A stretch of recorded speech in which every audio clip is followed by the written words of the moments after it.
Everyone. तो देखिए अपने लेक्चर नंबर 30 लेक्चर अपने कंप्लीट हो गए हैं। और पिछली क्लास में अपन ने पिछली 2-3 क्लास में अपन ने प्रिज्म के बारे में पढ़ा था। तो वो सारा पोर्शन अभी कंप्लीट हो जाता है अपना, जिसमें प्रिज्म के पदार्थ का अपवर्तनांक, उसकी डेफिनेशंस और प्रिज्म से जो विचलन कोण होता है, प्रिज्म कोण होता है, उसका अपवर्तनांक होता है, इन सब में जो रिलेशंस है वो सब कुछ अपन ने पढ़ लिया है पिछले लेक्चर्स में। अभी अपन एक नया टॉपिक स्टार्ट करेंगे, जैसे कि परावर्तन हुआ, अपवर्तन हुआ, पूर्ण आंतरिक परावर्तन हुआ, reflection, refraction and total internal reflection, ये सब अपन ने पढ़ लिया है। अब एक नया टॉपिक है, उसी की तरह इनसे ही रिलेटेड है, एक टॉपिक है प्रकाश का प्रकीर्णन, स्कैटरिंग ऑफ लाइट। यानी कि जैसे परावर्तन होता है, अपवर्तन होता है, जैसे कि टोटल इंटरनल रिफ्लेक्शन होता है, वैसे ही एक चीज होती है, वो होती है प्रकाश का प्रकीर्णन, स्कैटरिंग ऑफ लाइट। क्या होती है स्कैटरिंग ऑफ लाइट, ये चीज मैं आपको बताता हूं आज से। सबसे पहले देखो प्रकीर्णन, प्रकीर्णन शब्द क्या है। प्रकीर्णन का एक अलग मीनिंग है, जैसे कि स्कैटरिंग, स्कैटरिंग यानी प्रकीर्णन।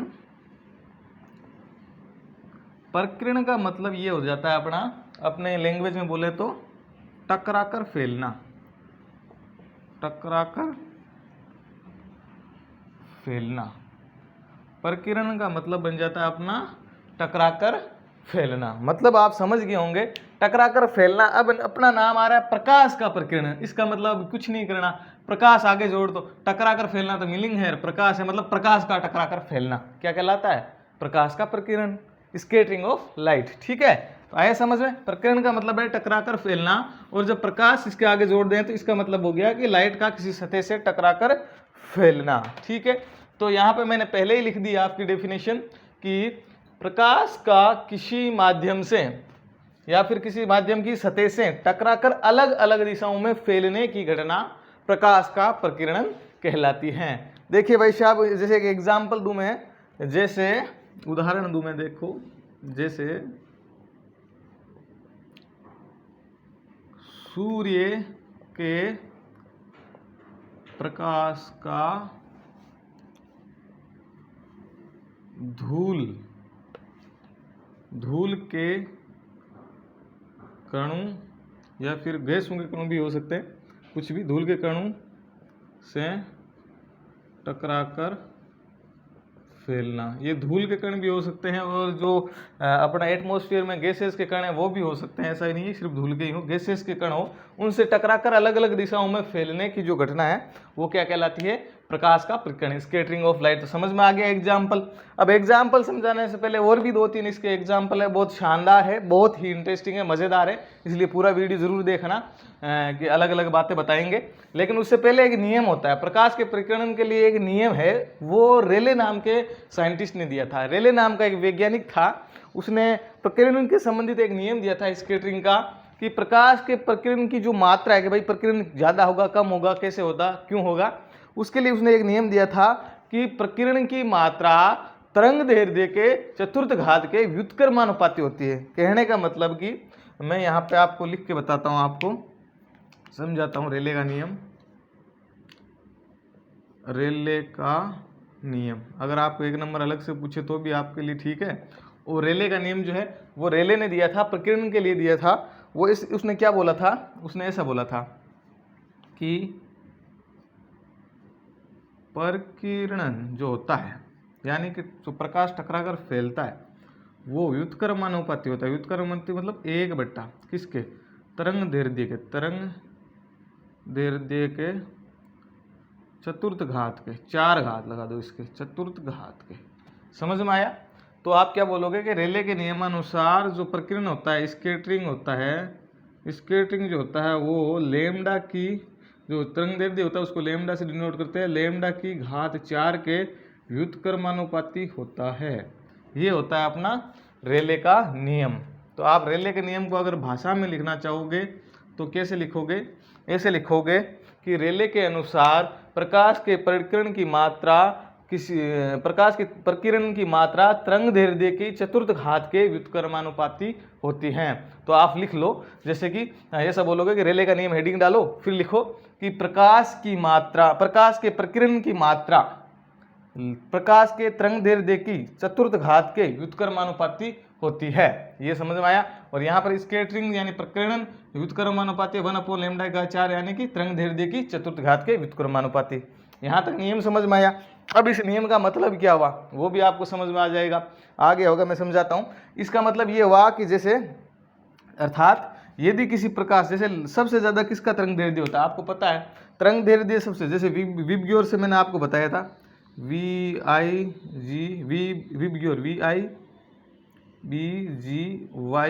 ये मैंने आपको बताया था। V मतलब वॉयलेट यानी जामुनी, I मतलब V मतलब वॉयलेट मतलब बैंगनी, I मतलब इंडिगो, इंडिगो मतलब जामुनी, B मतलब ब्लू, ब्लू मतलब नीला, और G मतलब ग्रीन, ग्रीन मतलब हरा, Y मतलब येलो, येलो मतलब पीला, O मतलब ऑरेंज, ऑरेंज मतलब नारंगी, और R मतलब रेड। अब तरंग दैर्ध्य का जो पोर्शन होता है वो ऐसे होता है, तरंग दैर्ध्य ऐसे बढ़ता है, ये लैम्डा की बढ़ने का क्रम है। यानी कि सबसे ज़्यादा तरंग दैर्ध्य किसका होता है, लाल रंग का, याद रखना, सबसे ज़्यादा लाल रंग का, और वॉयलेट का सबसे कम होता है, बैंगनी रंग का सबसे कम होता है। तो इसका मतलब क्या हुआ कि यहाँ से मैं क्या लिख सकता हूँ कि सबसे ज़्यादा तरंग दैर्ध्य, सबसे ज़्यादा तरंग दैर्ध्य किसका हुआ, रेड का, लाल का, ठीक है। उससे कम होगा ऑरेंज से, उससे कम इसका, इसका कम, यानी कि इस तरह बढ़ेगा। तो सबसे कम किसका, सबसे कम, सबसे कम किसका हुआ, वॉयलेट, वॉयलेट मतलब बैंगनी का, बैंगनी का हुआ सबसे कम, ठीक है, वॉयलेट का सबसे कम हुआ। तो इसका मतलब क्या होता है कि अगर मैं यहाँ ले लूँ कि भाई पर इन चारों कलर में से ये ऐसा मैं पूछ लूँ कि लाल रंग का प्रकीर्णन ज़्यादा होगा या फिर बैंगनी रंग का प्रकीर्णन, आपको अगर पूछा जाए कि भाई दो रंग है, एक लाल है एक बैंगनी है, उनमें सबसे ज़्यादा प्रकीर्णन किसका होगा, तो आप आराम से बता सकते हो। अगर आपको रेले का नियम आता है कि प्रकीर्णन उसका ज़्यादा होगा जिसका तरंग दैर्ध्य, मतलब कि जिसका तरंग दैर्ध्य सबसे ज़्यादा किसका हो रहा है, हाँ, जिसका तरंग दैर्ध्य ज़्यादा होगा उसका प्रकीर्णन जो है सबसे कम होगा। लाल रंग का तरंग दैर्ध्य सबसे ज़्यादा होता है तो प्रकीर्णन जो है उसका सबसे कम होगा। हाँ सही है, लाल रंग का जो तरंग दैर्ध्य है वो सबसे ज़्यादा है। आपको पता है कि लाल रंग का तरंग दैर्ध्य सबसे ज़्यादा है तो उसका मतलब प्रकीर्णन सबसे कम किसका होगा, लाल रंग का। और सबसे कम जो बैंगनी रंग का मतलब अपना है तरंग दैर्ध्य सबसे कम किसका है, बैंगनी रंग का, जिसका सबसे कम उसका प्रकीर्णन सबसे ज़्यादा। उल्टा होता है व्युत्क्रमानुपाती का, आपको मतलब पता ही है कि जिसका कम, इधर वाली वैल्यूज अगर कम होगी तो ये ज़्यादा होगी, अगर ये ज़्यादा है तो ये कम। तो ऐसे ही मैं अगर पूछ लूँ, ये दो कलर उठा लूँ उसमें, एक मैं उठा लूँ येलो यानी येलो, और दूसरा मैं उठा लूँ ये ब्लू। तो अगर आपको पूछ ले कि ब्लू मतलब नीला, नीला व पीला, नीला व पीला में प्रकीर्णन किसका ज़्यादा होगा, अगर आपको ऐसी बात पूछ ली ज़्यादा होगा, अगर मैं ये पूछ लूँ नीले और पीले रंग में प्रकीर्णन किसका ज़्यादा होगा, तो आपको इसका आंसर बताना है। बताइए आप, आपके दिमाग में आ गया होगा कि देखिए नीला और पीला में देखिए ये विबग्योर है, ये मतलब कि लैम्डा किसका ज़्यादा है, इधर बढ़ रहा है तो येलो का ज़्यादा है, यानी पीला का लैम्डा ज़्यादा है, पीला का लैम्डा ज़्यादा है, नीला का कम है। तो मैंने बताया था कि जिसका लैम्डा ज़्यादा उसका प्रकीर्णन कम, जिसका लैम्डा कम उसका प्रकीर्णन ज़्यादा। तो कम किसका है अपना तरंग दैर्ध्य, नीले का। यह देखिए नीले का तरंग दैर्ध्य कम है, नीले का तरंग दैर्ध्य कम होने का मतलब इसका प्रकीर्णन ज़्यादा, नीले का, अगर मैं यह नीला रख दूँ तो नीले का तरंग दैर्ध्य कम, तो इसका मतलब उसका प्रकीर्णन ज़्यादा। और नीले की अपेक्षा जो पीला कलर है उसका तरंग दैर्ध्य ज़्यादा है, तो ज़्यादा है इसका मतलब प्रकीर्णन इसका कम होगा। तो समझ गया होंगे आपका कि जिसका तरंग दैर्ध्य कम हो उसका प्रकीर्णन ज़्यादा। तो यहाँ पे नीले कलर का जो है तरंग दैर्ध्य कम है, इसलिए पीले कलर की तुलना में नीले कलर का प्रकीर्णन ज़्यादा होगा। तो इसका जो उत्तर होगा वो क्या होगा, आंसर नीला। आया समझ में। इसी प्रकार आप कोई से का आंसर दे सकते हो। यदि मैं पूछ लूं कि यहाँ पर ओ है तो ऑरेंज कलर और वॉयलेट कलर में से तरंग दैर्ध्य वो प्रकीर्णन सबसे ज़्यादा किसका होगा, तो प्रकीर्णन उसका ज़्यादा होगा जिसका तरंग दैर्ध्य जो है, प्रकीर्णन उसका ज़्यादा हो जिसका तरंग दैर्ध्य कम है। तो वॉयलेट का तरंग दैर्ध्य कम है, इसलिए पीले की तुलना में वॉयलेट, वॉयलेट मतलब कि वो अपना बैंगनी कलर, बैंगनी कलर का तरंग दैर्ध्य अपना सबसे कम है, इसलिए इसका प्रकीर्णन भी है सबसे ज़्यादा होगा। आगे होगा आपको समझ में यहाँ से। अब देखिए अगली बात करते हैं। ये तो मैंने ऐसे समझा दिया, फिर मैंने रेले का नियम समझा दिया। अब थोड़ा सा एक अलग ही इंटरेस्टिंग है, इनके एग्जाम्पल है रेले के नियम और प्रकीर्णन से, कि जो अपना वो आकाश होता है, जो अपना खुला आकाश नीला क्लियर, वो नीला कलर का क्यों दिखाई देता है, आसमानी कलर का क्यों दिखाई देता है। तो क्वेश्चन आता है, ये सब मिटा देता हूँ मैं। प्रकीर्णन समझ में आ गया, रेले का नियम समझ में आ गया। अब मैं आपको एक क्वेश्चन देता हूँ।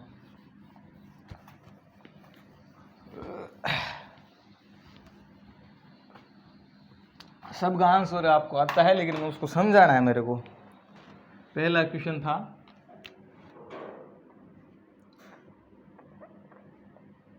आकाश का रंग आसमानी या फिर नीला जैसा होता है, नीला जैसा क्यों होता है। बात आती है कि जो अपना आकाश है, खुला आकाश जो अपन को दिखता है, उसका कलर है वो नीला क्यों होता है भाई साहब, आसमानी कलर उसका क्यों होता है। तो देखिए उसकी वजह क्या है, उसकी वजह वही है, मैं पढ़ रहा हूँ प्रकाश का प्रकीर्णन, तो उसका उत्तर तो सीधा सीधा एक ही है। सब का आंसर तो यही होगा, आपको आना चाहिए कि मैं ये पढ़ा रहा हूँ तो इसका उत्तर यही होना चाहिए। आकाश का जो रंग नीला होता है वो होता है प्रकाश के प्रकीर्णन के कारण। सबका उत्तर एक ही होगा अपना, प्रकीर्णन के कारण। ठीक है, आपको आंसर मिल गया, लेकिन बात आती है कैसे। क्या बात आती है, कैसे, ये बात आती है कैसे भाई साहब। ठीक है, तो कैसे होता है, उसका नीला रंग ही क्यों होता है, लाल पीला काला हरा गुलाबी धोला पीला क्यों नहीं होता है। तो ये देखिए क्यों होता है, कैसे होता है, वो मैं बताता हूँ आपको। कि जैसे आकाश में देखो कोई धूल के कण या फिर कोई भी छोटे मोटे कण होंगे, ऐसे छोटे छोटे छोटे छोटे, बहुत सारे क्या है, ये क्या है, कण, धूल के हो चाहे गैस के कण होंगे। और उसके बाद जो है प्रकाश जो है वो इन पे घिरेगा, सूर्य का प्रकाश जो है वो इन पे घिरेगा। किनका, सूर्य का प्रकाश। अब आपको पता है सूर्य का प्रकाश जब किसी खुरदरी सतह या तल से टकराता है तो वो अलग अलग दिशाओं में फैल जाता है। किस कारण, प्रकाश के प्रकीर्णन के कारण। तो उत्तर तो आपको मिल गया कि ये प्रकाश जो है वो अलग अलग दिशाओं में फैल जाता है। क्यों फैल जाता है, क्योंकि सूर्य का प्रकाश जब धूल या गैस के कणों से टकराता है तो प्रकाश का प्रकीर्णन होता है, यानी प्रकीर्णन के कारण वो अलग अलग टकरा के दिशाओं में फैल जाता है, और इस घटना को कहते हैं प्रकाश का प्रकीर्णन। तो पहली चीज़ तो प्रकाश का प्रकीर्णन होगा सूर्य के प्रकाश का। उसके बाद मैंने आपको रेले का नियम बताया था। रेले का नियम क्या बताया था, मैंने बताया था कि प्रकीर्णन जो होता है, प्रकीर्णन व्युत्क्रमानुपाती होती है तरंगदैर्ध्य, लैम्डा जो है वो क्या, तरंगदैर्ध्य की चतुर्थ घात के व्युत्क्रमानुपाती होता है। तो एक चीज़ मैंने यहाँ पे भी बताई आपको, विबग्योर GYOR। ठीक है, अब इस वजह से नीला होता है कि आकाश से जो सूर्य से प्रकाश आता है वो होता है सफ़ेद। ठीक है, सफ़ेद कलर होता है सूर्य से आने वाले प्रकाश का, वाइट। और जब वो प्रकाश जो है इन कणों से टकराता है तो जो है लाल रंग, पीला रंग, काला रंग ऐसे होता है, इन सब का प्रकीर्णन होता है। उसमें ये 7 कलर होते हैं, जो सूर्य से प्रकाश आता है उसमें ये 7 कलर होते हैं। उसमें पीला भी होता है, उसमें ऑरेंज भी होता है, उसमें नीला भी होता है। ठीक है, लेकिन लाल रंग का आपको मैंने बताया था कि तरंगदैर्ध्य जो ये इधर जो होता है वो लैम्डा बढ़ता है, तो लाल रंग का तरंगदैर्ध्य जो है वो सबसे ज़्यादा होता है, उसका प्रकीर्णन जो है वो सबसे कम होता है। वॉयलेट जो है उसका तरंगदैर्ध्य सबसे कम होता है, तो उसका प्रकीर्णन है वो सबसे ज़्यादा होता है। तो क्या होता है कि जब सूर्य से आने वाला प्रकाश होता है इन कणों से टकराता है तो उस समय क्या होता है कि लाल रंग का भी प्रकीर्णन होगा, ऑरेंज का भी होगा, ब्लू का होगा, वॉयलेट का होगा, इन सब का होगा, जामुन का भी होगा।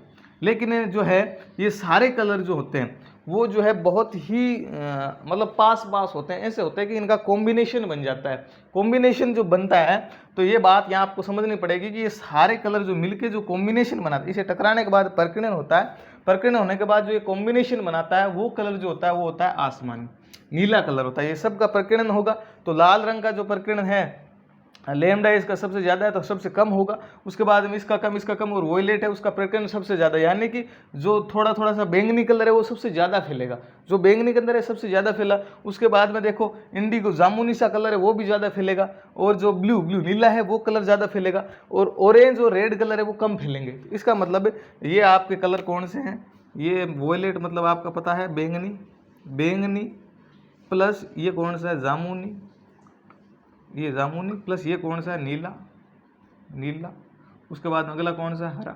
ऐसे ये जो जामुनी, बैंगनी, जामुनी, नीला, हरा, ये सब कलर जब मिलेंगे, ये चारों कलर, इनका सबसे ज़्यादा प्रकीर्णन होगा। मतलब ये इन कणों से टकरा के, आकाश में जो कण है उनसे टकरा के सूर्य का प्रकाश बहुत फैलेगा, और उनमें सबसे ज़्यादा फैलेगा बैंगनी, फिर जामुनी, फिर नीला, तो ये सबसे ज़्यादा फैलेंगे। तो ये सब जो मिलकर देखिए, बैंगनी कलर जो होता है वो नीले जैसा ही होता है, अपना आसमानी जैसा होता है, नीला और हरा कलर भी आसमानी, ये सब जो मिले हैं ये कलर सबसे ज़्यादा फैलेंगे, और सबसे ज़्यादा फैलने की वजह से क्या होगा, सबसे ज़्यादा प्रकीर्णन। प्रकीर्णन मतलब फैलेंगे सबसे ज़्यादा, प्रकीर्णन का मतलब होता है फैलना, सबसे ज़्यादा फैलेंगे। तो सबसे ज़्यादा अगर फैलेंगे, फैलना, अरे यार यहाँ पे लिख देता हूँ फैलना, सबसे ज़्यादा फैलेंगे, और सबसे ज़्यादा फैलने का मतलब होगा इनका प्रकीर्णन सबसे ज़्यादा हुआ, और ये जब सब मिला के सब मिलके क्या बनेगा, इनसे बढ़ेगा आसमानी रंग। ये सब आपस में चारों कलर, पांचों कलर मिलके आसमानी कलर जैसा बना देंगे। तो इस वजह से आपको पता चल जाना चाहिए कि आकाश का जो रंग होता है वो आसमानी होता है। उसका कारण ये है कि आकाश में सूर्य के प्रकाश का प्रकीर्णन होता है। इस प्रकीर्णन की वजह से क्या होता है, आकाश का रंग नीला होता है। और नीला क्यों होता है, कैसे होता है, वो इस प्रकार होता है कि जैसे कि बैंगनी, जामुनी, नीला, हरा कलर, इनका जो तरंगदैर्ध्य सबसे कम है, तो इनका प्रकीर्णन सबसे ज़्यादा होता है। यानी ये सूर्य जो है, इनसे आने वाला प्रकाश सबसे ज़्यादा फैलता है, और इस फैलने की वजह से ये जो है चारों कलर मिलके आसमानी कलर बना देता है। इस वजह से सूर्य का जो प्रकाश होता है, वो जो कलर होता है वो अपना होता है आसमानी। तो ये अपना पहला क्वेश्चन पूरा हो जाता है।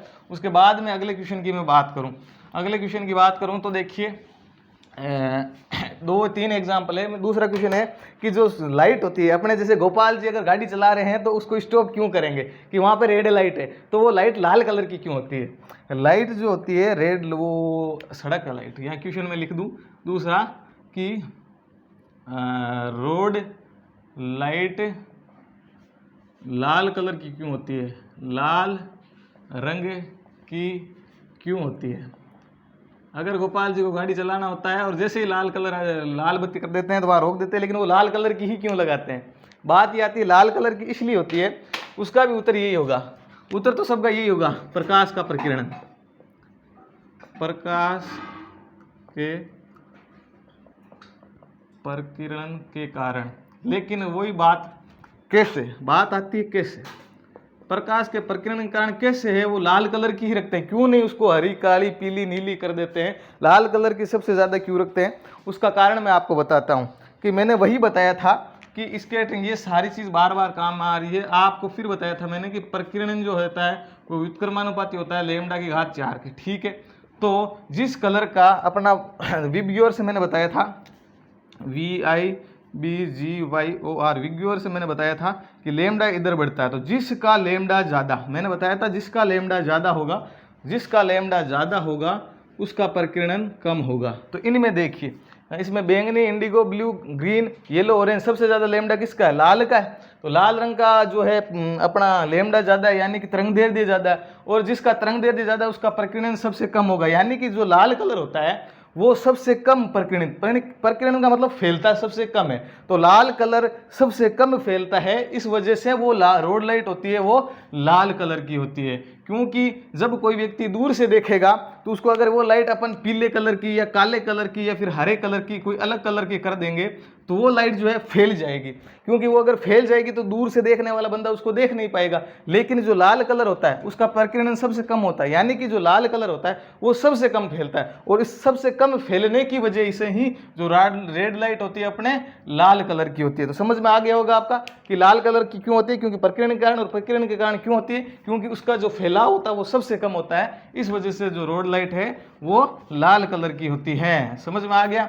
दो इसके एग्जाम्पल हो गए, एक क्वेश्चन और भी करवा देता हूँ फटाफट में। क्वेश्चन नंबर 3 ये आता है कि सायकाल को या फिर सुबह सूर्य लाल क्यों दिखाई देता है, लाल क्यों दिखाई देता है। वही उत्तर मिलेगा, मैंने बताया था किसके कारण दिखाई देता है। तो सूर्य जो है सायकाल को या सुबह को आप खुद देखते हो, इसको विजुअल करते हो कि लाल कलर का दिखाई देता है, रेड रेड दिख जाता है, जैसे सांझ होने वाली हो या सुबह जल्दी जल्दी देखें। तो उसका उत्तर तो यही है, प्रकीर्णन के कारण, प्रकीर्णन के कारण। लेकिन वही अगली बात आपको अगर एक्सप्लेन करना हो कि कैसे दिखता है प्रकीर्णन के कारण, तो वही सेम एक्सप्लेनेशन इसका होगा कि आपको पता है विबग्योर से विबग्योर से आपको पता है भाई साहब कि लाल रंग का तरंग दैर्ध्य सबसे ज़्यादा होता है। क्या होता है? लाल रंग का तरंग दैर्ध्य सबसे ज़्यादा, लाल रंग का तरंग दैर्ध्य सबसे ज़्यादा होता है। ठीक है, पहली बात तो ये। तो आपको पता है कि प्रकीर्णन जो होता है वो व्युत्क्रमानुपाती होता है लैम्ब्डा की घात की 4, मतलब कि जिसका तरंग दैर्ध्य सबसे ज़्यादा उसका प्रकीर्णन सबसे कम। इसलिए लाल रंग का क्या होगा? लाल रंग का प्रकीर्णन सबसे कम, और सबसे कम होने का मतलब होता है कि सांझ काल को सूर्य जो है अपने से बहुत दूर होता है। सांझ या सुबह अगर देखें तो सूर्य अपन से बहुत दूर होता है, और बहुत दूर होने की वजह से ये होती है कि अपन जब दूर होगा तो विबग्योर से ये सातों कलर, सूर्य में अपन सातों कलर देखते हैं, जिसमें violet, indigo, blue, green, yellow सारे देखेंगे। उसमें एक लाल कलर भी होगा, एक नीला कलर भी होगा, एक पीला कलर भी होगा। लेकिन जब सांझ से सबसे दूर होता है तो दूर होता है तो इसका मतलब सारे कलर का प्रकीर्णन होता है, फैलाव होता है। और लाल कलर का जो है तरंग दैर्ध्य क्या होता है? सबसे ज्यादा होता है। सबसे ज्यादा मतलब लाल कलर का फैलाव सबसे कम होगा। इन सातों कलर में से लाल रंग का फैलाव सबसे कम होगा, तो अपनी आंख तक जो कलर पहुंचेगा वो सिर्फ लाल ही पहुंच पाएगा। उसमें ना तो ग्रीन पहुंच पाएगा ना येलो पहुंच पाएगा, क्योंकि वो सारे जो रास्ते में फैल जाएंगे, अलग अलग दिशाओं में चले जाएंगे। लेकिन अपन जब देखेंगे तो अपने पास सिर्फ लाल कलर पहुंच पाएगा। इसी वजह से सांझ को या सुबह को अगर अपन सूरज देखते हैं तो वो अपने को लाल कलर का दिखाई देगा। ठीक है, धन्यवाद। कंप्लीट।